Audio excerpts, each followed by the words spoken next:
What's going on YouTube? This is Rybo back at the new bench today for the first time. That's right. This is at least half of what will be the new Rybo's workbench. This is actually the underside, and of course, and this is a long story, but the only way I could record the video was on the underside right now because I'm working on the mortise and tenons for the legs, and I have this pretty unsightly kind of chunk. You can see this is where the bark of one of the boards was, and so obviously it's on the underside of the bench, so of course it's right in the middle of the video today. So sorry for that. You'll get to enjoy all of that niceness right there on the lamination. Yeah, there we go. So this is the new bench coming soon, and I've been kind of busy on that and some other things, so I haven't had a chance to record a ton, but I wanted to get caught up a little bit, and so forgive the lighting and the work surface. This might be a little bit messy, but trying to make the best of the situation. All right, so today we have another cut or carry knife review, and this time we are looking at a Benchmade. This is the Benchmade Freek, and this is not the Super Freek. This is the Freek S30V. I believe these are now discontinued. This is also not exactly standard, as this has the aftermarket, but still, I guess not aftermarket, but the add-on clip. So this is the fold-over deep carry clip from Benchmade. I ordered that direct. I'll talk a little bit about the clip that comes on it, but let's just say this one's much more appropriate for all audiences. Yeah, so this is the Freek. This is actually a purchase that I made for a buddy, and I talked him into letting me grab it for a week or two. Actually, it's probably been like a month or two, and do a review on it first. So this will be going out to Drew soon. Have carried this for a little bit and played with it a little bit, and I have some thoughts. So let's get into it. Let's do some quick size comparisons, and then we'll get into what I like and dislike. So first of all, the Benchmade Bug Out, which is my only other Benchmade at the moment. And this is the Applied Weapons Tech scales, I believe, on this, which I really like on that. But the Bug Out, one of my favorite Benchmades. And then the PM2, just for size comparison, because I think that's a good one. So this is definitely more PM2 size. It's a big knife, not super heavy, but definitely a larger knife. So we'll keep the comparisons right there. All right, so let's go ahead and get into things that I like and dislike about the Benchmade Freek. First of all, the blade. Really the first thing that stood out to me is this blade. Really like it. The finish on it is very nice. Kind of this, not really stone washed, but hopefully you can see. Actually, kind of in some ways reminds me of the CRK finish on Sabenzas. But anyway, I really like the blade finish, and I really love the overall blade geometry and profile. You have kind of a thicker spine back here, which is, I don't think is too bad, but just a great everyday carry blade. You don't have too fine a point down here, so you've got plenty of strength, and you can see as it comes down here, you've got plenty of strength in this blade here. Just a great clean, wide belly blade, and I do tend to prefer those, and so I really like this blade shape for everyday carry. I actually like this blade a lot more than the PM2, and I love the PM2 as a knife, but I think when you compare these two blade shapes, this one definitely holds up a lot better, a lot stronger. Just, you can do a lot more things, prying and whatnot, that I wouldn't really feel comfortable with on the PM2. So the blade is definitely a big hit for me on this knife. Secondly, the steel, S30V, one of my favorite steels, top three at least. So that's great. I've really enjoyed it on my Bug Out, and yeah, just a great steel. Can't go wrong with that. Other things that I like, so the ergonomics are really excellent. The jimping up here is very nice. You have a soft ramp right there. Maybe a little bit, you know, I said a soft ramp, but maybe a little aggressive right when it goes to the thumb stud right there. But the jimping is very nice. It carries through to the handle, which is something I really like. I really like this on the bug out here. I think Benchmade does a really nice job with that, where they will carry that they'll carry that jimping through kind of the interior of the handle. I really like that on the Freek here as well. That's really, really nice. Not too aggressive, but it does give you some purchase on the knife. Also just realized, you can see my Band-Aid here. I did not cut myself with a knife. I actually was working on the bench the other night and whacked myself with the hammer. And so it's pretty unsightly right now. So that's great. Okay, other things that I like, I was talking about ergonomics. Besides the jimping, kind of the interior and on the blade here, you have some pretty good finger grooves here. For me, at least, they work pretty well. On knives like this, I always feel like, you know, I should really be up here. Like, this is a lot of wasted space. I will say, in terms of balance, I don't really feel that on this knife. Like, the balance feels about right. I mean, it's definitely forward heavy, but I don't notice that as much. And I think it's because of this thumb ramp here, and that just kind of aligns my hand. And I really like it. So the ergos are, I think, really good. And one of the reasons that the ergos are good is because of this handle material and kind of the shaping. So it is kind of this you know, rounded shaping that you probably won't be able to see on the handle here. But the handle material, and I don't know what they call this, but you have a hard plastic right here with some texturing. And then you have this soft rubber texture out here. And you can see right there, and apologies, my lighting isn't great today, but you can see that texture, kind of the lip of that rubber coming up right there. And so this is a very tacky rubber, and you can tell that because like, for example, this bench, I have been spending the last couple nights surfacing this by hand. I've been creating lots of chips, and before that I was using the joiner and the planer quite a bit, so there's a lot of dust everywhere, and you can see that this rubber material is really just picking up all that dust, and I'll talk about that in a little bit, but that should give you a sense for what this is like. And so you have two different types of materials there.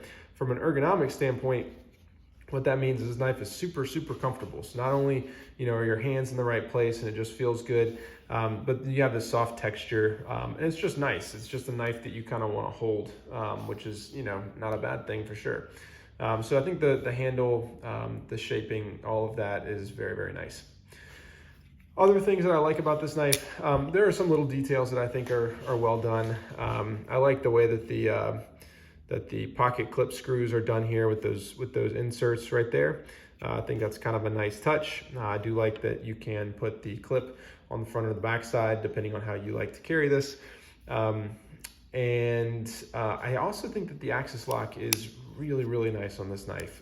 Maybe even, dare I say, better than Benchmade. It is super, super smooth. No friction. I mean, it's just super smooth, and it really does just drop shut. And I haven't noticed any blade play on that too. That is an issue that I've had with the Benchmade, where I can get it to open. I can get it to kind of drop shut, but not quite. But you know, if I get that drop shut, I tend to notice a little bit of blade play. That's an issue I've always had with the axis lock. I had it really, really bad on the 940. On this knife though, have not noticed any of that. So it's been super drop shutty, super, super smooth open. And I also have not noticed any blade play. And so I'm very impressed with that. Other things that I like, that's pretty close to it. I would just say in general, the overall profile of the knife I really like. Now, visually speaking, I don't love the two-tone. I'm not sure that I love just the way that the handle looks and stuff. It's just not for me. But in terms of like overall profile of the knife, I think it's really attractive. And it just looks like a knife that I would carry for everyday carry. It just looks like a very practical, useful knife for everyday carry. So I do like that. And then I'll just close on this. So the Benchmade deep carry clip, I love. It didn't come on this knife, but I still love it. So this is very similar to the bug out, but it's like twice as long. But it's just a great clip. I like fold over deep carry clips. I don't think that you necessarily, I don't know. This is a kind of a large knife for deep carry, and there's some other issues that I'll talk about in a second, but in general, the clip, I think, performs very, very well. And so no complaints about that. All right, so those are the things that I like and dislike, those are the things I like about the Benchmade Freek. Now let's talk about the things that I dislike. All right, couple things, but they are kind of a big deal. So first of all, the clip that came on this is really not safe for work.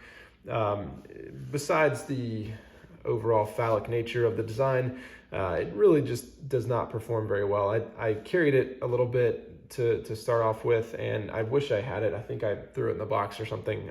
So I can't really show you, but you can just Google it and kind of see what I'm talking about. But what I found is that the spring tension was just, it was almost already bent. It wasn't bent, but it wasn't right. The spring tension, it really couldn't hold it in the pocket. I didn't really have a lot of faith in it. Just kind of a flimsy clip overall, and it didn't go visually with the knife either. It just, nothing about it really worked that well for me, at least. And so I really wasn't a fan. It also, if I recall correctly, had like half the clearance of this clip. And so just all in all, functionally and visually, I was not a fan of that clip. So not a big deal. I think this was, I don't know, $10 or something, 10, 12 bucks to get it shipped. Definitely worth the upgrade. So, highly recommend you do that. Other things that I dislike, I've said this before about Benchmades, but the axis lock to me is kind of a pro and a con. It's an awesome design. It's a real joy to use. It's really cool. The problem is it's just not going to last. From what I've heard from friends and seen, these springs that you have in here, at some point they're going to break, and it will be kind of a pain to find replacements and to replace them yourself, and then one day they'll break again. To me, that's a little bit concerning, and it kind of makes Benchmades to me a short-term knife. And I mean that to say, like, you may carry it for 10 years and not have problems. Benchmade certainly has, their warranty, and they stand behind things and they'll fix it and stuff. To me personally, I don't love the fact that I know that it's going to have to be replaced. And I know that you have parts like that on a lot of knives, but I've just heard a lot of bad things about those Omega springs. And while I love them and I love the axis lock in general, there is there's something about it that I just, just don't love. So practically you'll probably be fine. But I have heard some horror stories of people unable to find them or get them replaced. So take that for what you will. My only other issue with this knife, and really my major issue with this knife, is the handle material. So I said before that it is super comfortable in the hand, and it definitely is. But there's a couple problems with this kind of rubbery, tacky-like material. So number one, you can see it picks up lint and dirt like crazy. I've had this on the bench just for 13 minutes now. And it's picking up a good bit of dirt. You can see what that's going to do in the pocket. And yes, you can wash it off, no problem. But it is kind of annoying. Functionally, probably not a big deal, but it is kind of annoying. Now, functionally, I do think that the material is a little bit soft, and I can tell that because I can kind of peel back the layer right there, that fold over, and I'm not going to do it because I don't want to mess up the knife. I just have a guess that over time, the material is not going to hold up super well. Now, I could be wrong. I hope that I'm wrong. But just the way that that's done, I have my doubts about how this material is going to hold up in the long run. The other thing that's a little bit unfortunate about that material for a pocket knife is that it makes it fairly difficult to get in and out of the pocket. And they've tried to get around that by putting in this hard plastic right here so that your pocket clip is landing on this hard plastic. And that makes a lot of sense. And it is not difficult to get something to slide underneath there. The problem is, if you're a pocket knife person, you know that the knife is coming in contact with your pants a lot more than just that contact point there. That is certainly the most important, and that can cause you the most issues. However, when you're putting a knife in your pocket, like all of this is on kind of the corner of the pocket, and really all of this is kind of hitting your, both sides of of the cloth of your pants. And there's not really a non-awkward way to say that, but The point is, it just sticks on the pants a lot as you're getting it in and out. It's not impossible. It's not necessarily difficult to get it in and out of the pocket. But for me, it's something I definitely noticed carrying this, is that it just didn't slide in and out of the pocket. And so, you know, maybe that's not a big deal to you, but it was certainly annoying enough to me that, that I would say it's probably my least favorite thing about the knife. I knew the second that I opened this knife, I was like, man, that feels awesome. And I bet that sucks to carry. And that's generally speaking what I've found. So that leads me to my final conclusions. So I've talked about things I like and things I dislike. And typically what I say is, you know, I'm a cutter carry. That's kind of the thing of my channel. And I've said before, like if a knife can cut well and if it can carry well, it's probably a good bet that I'm gonna like it. The problem is this knife can cut really well. And I like the way it does that, but to me it doesn't carry very well. So I'm kind of split. So cut or carry for me, I almost feel bad and I want to give Benchmade the carry. So maybe I'll give it the carry on this knife. I'm really split. I'm 50-50 on this. I'm really half cut, half carry, and I don't know that I can make a call. This may be the first time that I've said that as a conclusion to the knife, but there's so many things that I really, really love about this knife, primarily the blade, the ergonomics and things like that. I think that this is a very, very useful, very practical knife. And I like it, honestly, a lot more than I thought I would. However, I don't find myself wanting to carry it because of the issues I talked about with the tacky material here. And so for me, I think for the first time on the channel, I'm gonna say I'm really split on this one. I'm exactly 50-50. I like the knife. I would want to carry it, you know, in theory. I don't think that I would carry it just because of the issues that I talked about, but it's certainly kind of a fun fidgety knife, and I've enjoyed having it on the desk. So if I'm okay with that, and I'm not positive that I am, but I guess I'll have to be, my first review on the new bench, even though it's only half constructed, is going to be a complete split. And so we'll try a new thing on the channel, I guess. Hope you've enjoyed this review, and I will see you next time.